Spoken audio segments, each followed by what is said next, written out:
বাংলাদেশ জামাত ইসলামীর পূর্ব ঘোষিত একটি কর্মসূচি ছিল, যে সেটি হচ্ছে ওই এলাকার চাঁদাবাজি নিয়ে প্রতিবাদ সভা এবং মিছিল। সেই প্রতিবাদ সভা এবং মিছিলে হামলা হয়েছে। সেটি কোনো দলীয় পরিচয় নয়।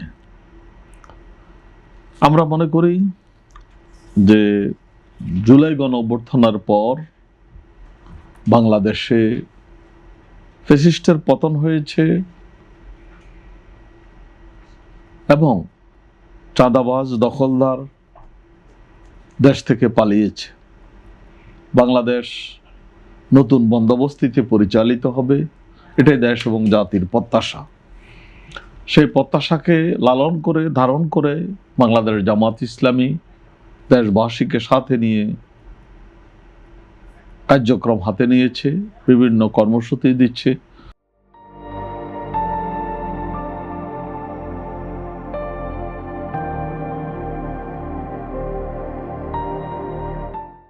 কোথাও যদি এই ধরনের কোনো ঘটনা ঘটে থাকে, সেটা জামাত ইসলামী প্রতিহত করার চেষ্টা করছে এবং সাথে সাথে সেটাকে বন্ধ করার জন্য প্রতিবাদ কর্মসূচি গ্রহণ করছে। এই ধরনের কর্মসূচিতে যারা হামলা করে, যারা এই ধরনের কর্মসূচিতে বাধার সম্মুখীন করে, নিঃসন্দেহে তারা ফ্যাসিস্টদের দোসর, নিঃসন্দেহে তারা সেই চাঁদাবাজ দখলদারদের সিন্ডিকেটের সদস্য। মানে ফ্যাসিস্টের দোসর। এখানে তো বিএনপি এই ধরনের সাথে এই সংঘাত কিংবা সংঘর্ষ চলছে, তাহলে বিএনপি ফ্যাসিস্টের দোসর?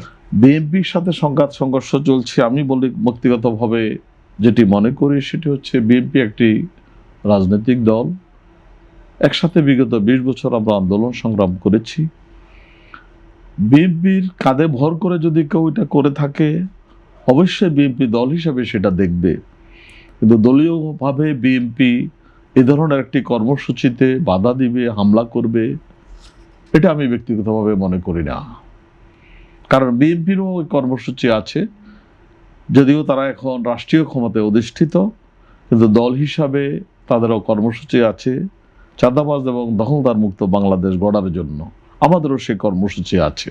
দলীয়ভাবে আমাদের উভয়ের কর্মসূচি এক, কিন্তু এই ক্ষেত্রে যে ঘটনাটি ঘটেছে সেক্ষেত্রে অবশ্যই আমি বলবো যে বিএনপির নাম ব্যবহার করে অথবা বিএনপির কাঁধে ভর করে কোনো ফ্যাসিস্টের দোসরেরা এই কাজটি করতে পারে, নচেত বিএনপি একটি গণতান্ত্রিক দল হিসাবে এই কাজে সম্পৃক্ত হতে পারে না। আমি ব্যক্তিগতভাবে এটা মনে করি এবং আমি আশা করব যে অবশ্যই বিএনপি এই ক্ষেত্রে যারা এই কাজ করেছে যদি চিহ্নিত হয়, চিহ্নিত ব্যক্তিদেরকে দোষী সাব্যস্ত করে তাদের বিরুদ্ধে আইনগত ব্যবস্থা নেবেন এবং তাদেরকে দল থেকে বহিষ্কার করবেন।